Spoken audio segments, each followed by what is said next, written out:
The trial of Nnamdi Kanu at the Federal High Court in Abuja has been adjourned until April the 26th. Justice James Soho adjourned the case after hearing a motion by the counsel to Mr. Kanu asking for stay of proceedings pending the hearing and determination of the appeal, challenging the ruling of the court delivered on March the 7th, granting the request of the federal government to shield the witnesses.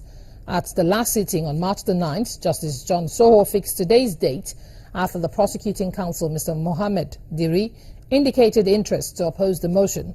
Mr. Kanu, the self-acclaimed leader of the indigenous people of Biafra, alongside Benjamin Madubugu and David Nwawusi, are challenging the ruling of the court for witnesses to testify behind closed doors.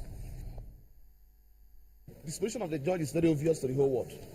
Like what transpired this morning, Judge cutting short of defense counsel to adumbrate on his argument.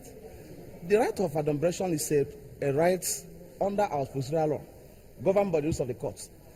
And having been provided as such, the court should allow us to adumbrate on our motion filed before the court.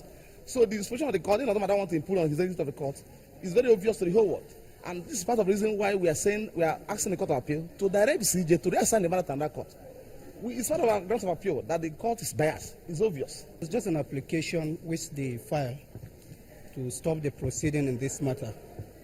And in view of the recent Administration of Criminal Justice Act, which was passed in 2015, the prosecution is desirous of seeing that this case is dispensed with with dispatch. But we are shocked at this kind of applications, and well, we have responded to it.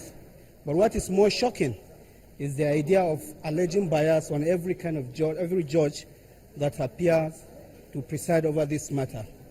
They raised an allegation of bias against the first judge, and now the matter was transferred to another judge. They raised another allegation of bias.